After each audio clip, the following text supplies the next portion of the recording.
John Wayne Gacy, el payaso asesino.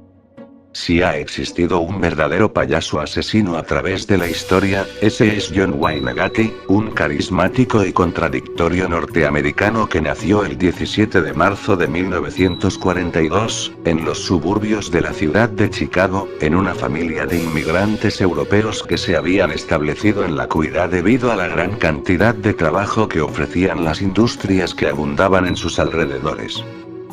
Desde sus primeros años, John tuvo que enfrentarse al maltrato de su padre que lo golpeaba en público con un cinturón de cuero cada vez que cometía un error, al tiempo que le gritaba mujercita, estúpido y niño de mamá. Para empeorar las cosas, John fue abusado sexualmente por un amigo de la familia en 1951, y no tuvo ningún tipo de acompañamiento psicológico ya que guardó silencio frente al hecho. 2 años después sufrió un fuerte accidente en el que se golpeó el cráneo, por lo que se le formó un coágulo de sangre que pasó desapercibido hasta que cumplió 16 años, cuando comenzó a sufrir de ataques parecidos a los de la epilepsia. Lejos de ayudarlo, su padre empezó a acusarlo de fingir su enfermedad para no ir al colegio y provocar lástima, por lo que lo golpeaba mientras se encontraba inconsciente, hasta que lo llevó donde un médico que le recetó diversos medicamentos que lograron disolver el coágulo. Al igual que su salud, la vida académica de Gacy fue errática y desastrosa, pues asistió a 4 colegios diferentes en donde sus maestros sospechaban que sufría de algún tipo de problema de aprendizaje, y nunca se graduó. Esto afectó sus posibilidades de conseguir empleo, por lo que su padre lo echó de su casa al cumplir los 20 años, y le entregó un pasaje de bus con destino a Las Vegas. Allí trabajó en una funeraria durante 3 meses, en los que se obsesionó con observar los cadáveres que tenía que custodiar. Desesperado porque no había podido entablar amistad con nadie y le hacía falta estar cerca de su madre y sus hermanas, retornó a Chicago, en donde realizó algunos estudios en el Northwestern Business College, a pesar de no haberse graduado de la secundaria. Al poco tiempo consiguió empleo en la fábrica de zapatos Numbush, y se mudó a Springfield, Illinois, en donde conoció a Marlene Mears, con quien se casó en septiembre de 1964. Estabilizó su vida y se volvió muy activo en su trabajo, por lo que logró ascender rápidamente y ocupar el puesto de supervisor en 1965. Sin embargo, su vida privada era un infierno, tenía grandes conflictos con su pareja, pues sufría graves problemas sexuales y rara vez conseguía una erección, a pesar de lo cual engendró a su única hija biológica. Luego se mudó a Waterloo, Iowa, en donde la familia de su esposa era dueña de un restaurante de la cadena Kentucky Fried Chicken, en el cual se desempeñó como gerente. En ese momento empezó a sentir atracción por los adolescentes que se dedicaban a freír pollo, y a pesar de que negaba su homosexualidad, compraba gran cantidad de material pornográfico gay, e intentaba chantajear a los chicos más pobres del establecimiento para que le practicaran sexo oral. Fue así como invitó a un adolescente llamado Edward Lynch a jugar billar en su casa y le propuso que el perdedor le practicara una felación al otro, propuesta a la que el chico se negó, razón por la cual lo atacó con un cuchillo que afortunadamente logró esquivar. Enseguida, Gacy le pidió perdón, le rogó que no le contara a nadie acerca de lo sucedido y le regaló una película porno.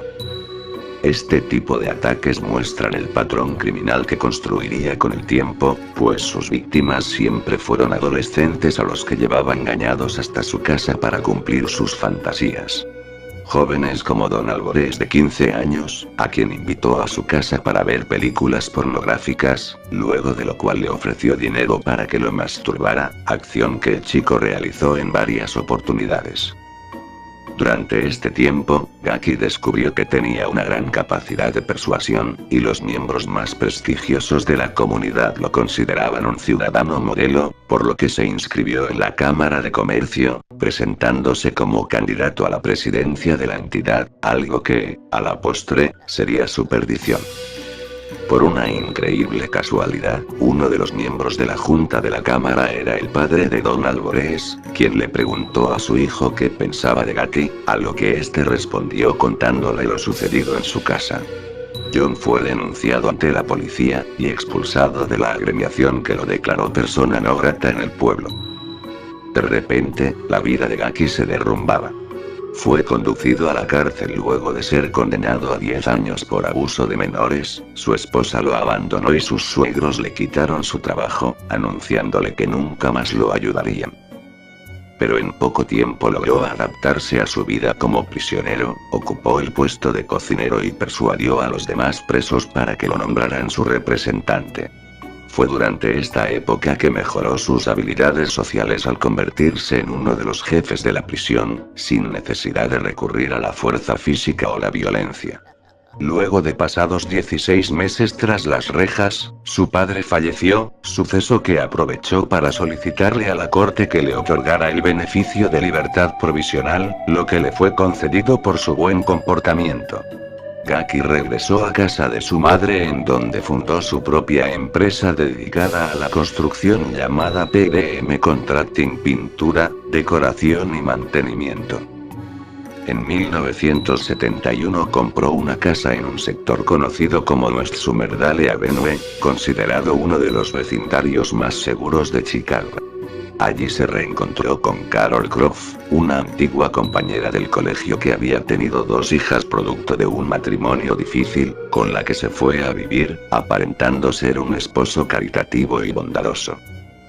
Con el fin de aprovechar mejor sus relaciones sociales, se inscribió en el comité local del Partido Demócrata, en donde escaló rápidamente hasta convertirse en uno de sus miembros más activos, por lo que decidió aumentar su popularidad creando su propio personaje Pogo, el payaso.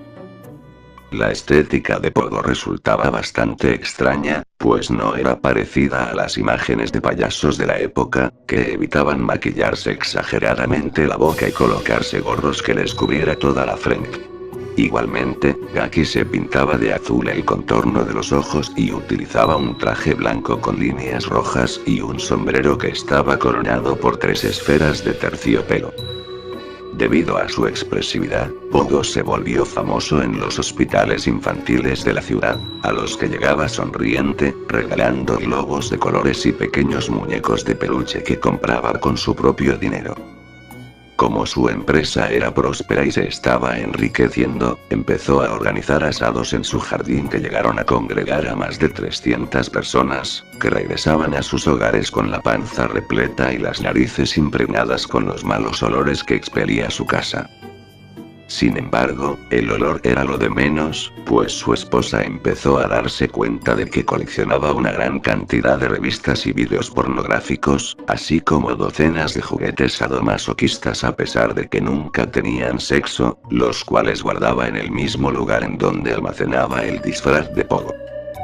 En diciembre de 1978, un par de vecinos lo visitaron para solicitarle que hiciera algo con el olor a putrefacción que empezaba a filtrarse por las ventanas del vecindario, a quienes les contestó que él mismo se encargaría de limpiar las cañerías, pues estaba convencido que debajo de su residencia había un nido de ratas muertas. Ese mismo día, la madre de Robert Piest, un joven de 15 años, que trabajaba como ayudante de farmacia, empezó a preocuparse porque su hijo completaba 2 días sin llegar a dormir y lo único que sabía era que había quedado de encontrarse con un hombre que le había ofrecido empleo y se llamaba John Wayne Gacy. Angustiada llamó a la policía, quien designó al teniente Joe Cozenzak del departamento de policía de Des Plaines, para ocuparse del caso. Él encontró una tarjeta con el nombre de Gacy en la habitación del menor y marcó su teléfono, informándole que estaba obligado a responder algunas preguntas en la comisaría. Aunque Gacy respondió las preguntas con amabilidad y negó conocer a Piest, Cozenzak solicitó una orden de allanamiento en su contra luego de revisar sus antecedentes de abuso a menores, orden que le fue otorgada en menos de 24 horas. En poco tiempo, la policía llegó hasta la residencia en donde encontraron una gran cantidad de instrumentos de tortura en el sótano, algunos de los cuales estaban cubiertos de sangre, por lo que fue arrestado y dejado en los calabozos de la estación de policía. Durante los primeros días, se mostró tranquilo y colaborador, comentando en los interrogatorios que tenía una empresa que facturaba más de $1 millón al año, era amigo del alcalde de Chicago y se había tomado una foto con la primera dama de la nación, Rosalynn Carter, lo cual resultó ser cierto.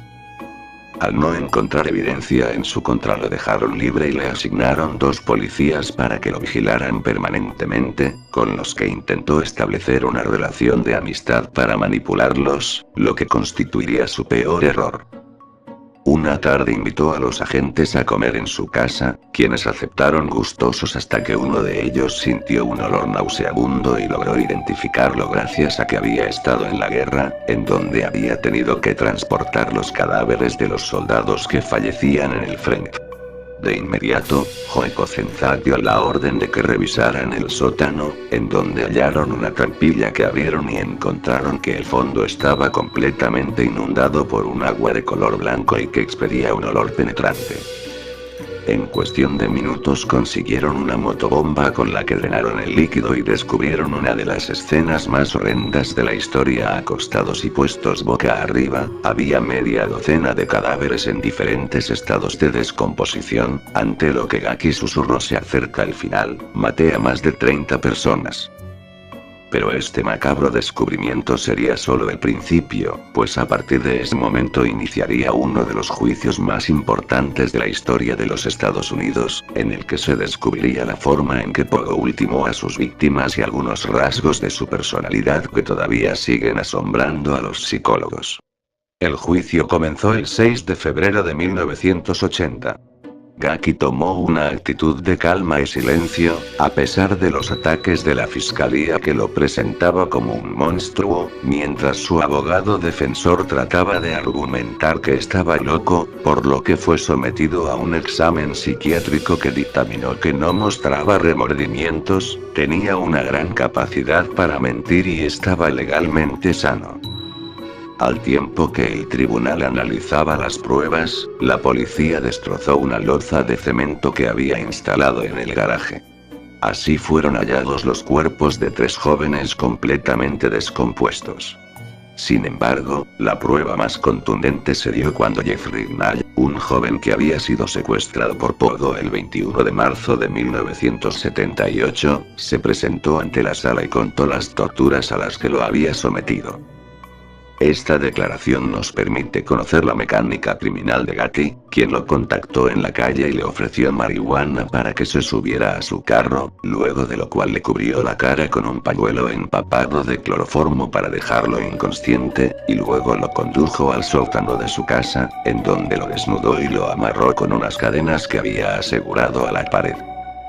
Al despertar, Rignall se dio cuenta de que estaba secuestrado, por lo que empezó a pedir ayuda. Sin embargo, lo único que logró fue llamar la atención de Gaki, que se le acercó con unas pinzas de metal y le arrancó docenas de trozos de piel al tiempo que lo violaba. Debido a la gran cantidad de cloroformo que corría por sus venas, Rignall volvió a desvanecerse sin identificar el lugar en donde estaba. Despertó semidesnudo en medio de la nieve en un parque, por lo que se dirigió al médico, que le informó que tenía dañado el hígado por haber sido expuesto a una gran cantidad de tóxicos que le afectaron la memoria, pues lo único que recordaba de sus días en el sótano era una pintura que su agresor le exponía continuamente y que mostraba la imagen de un payaso. Este relato sirvió para que los perfiladores criminales establecieran la forma en que atacaba a sus víctimas, a las que seducía para llevarlas hasta el sótano de su vivienda, en donde las torturaba, violaba y después echaba a un foso que había instalado debajo de la construcción, el cual había llenado con cal y ácido para acelerar su descomposición y evitar los malos olores, lo que nunca consiguió, pues saturó el lugar de cuerpos. Al final, el 13 de marzo de 1980, John Wayne Gacy fue hallado culpable del homicidio de 33 adolescentes, y condenado a 12 penas de muerte y 21 cadenas perpetuas. Todo esto a pesar de que sus abogados intentaron que se le conmutara la pena de muerte por información sobre la ubicación de otros desaparecidos. En prisión, Pogo pasó sus últimos años como una celebridad, recibiendo la visita de profesores universitarios, estrellas de rock y mujeres que se sentían atraídas por su historia. En su celda, colgó docenas de pinturas en las que se retrataba vestido de payaso junto a los enanos de Blancanieves, las cuales vendía por altas sumas de dinero y que actualmente se encuentran en poder de reconocidos coleccionistas. Sus crímenes impactaron la cultura popular, y fueron explotados por varios artistas como la banda argentina Rodrigo Rey y sus Redonditos de Ricota, que titularon una canción Pogo, y Jonathan Davis, el vocalista de Korn, que compró el traje de payaso de Gacy, el cual mantiene expuesto en el sótano de su casa. Aunque sus actuaciones crueles y salvajes son totalmente reprochables, es probable que si hubiese crecido en un hogar en el que se tolerara la diferencia y la diversidad sexual, docenas de personas seguirían con vida, por lo que es necesario que en la sociedad actual se eduque a las familias con el fin de evitar tragedias futuras. Pero, a pesar de su fama y del dinero que consiguió con sus dibujos, su destino estaba marcado desde el día en que decidió matar, por lo que fue llevado a la sala de ejecución luego de comerse un pollo frito con papas como última cena, en donde lo recostaron sobre una camilla y le administraron 4 miligramos de bromuro de pampurnia, dosis que le detuvo el corazón al tiempo que gritaba sus últimas palabras a los guardas: «Bésenme el culo, nunca sabrán dónde están los otros cuerpos».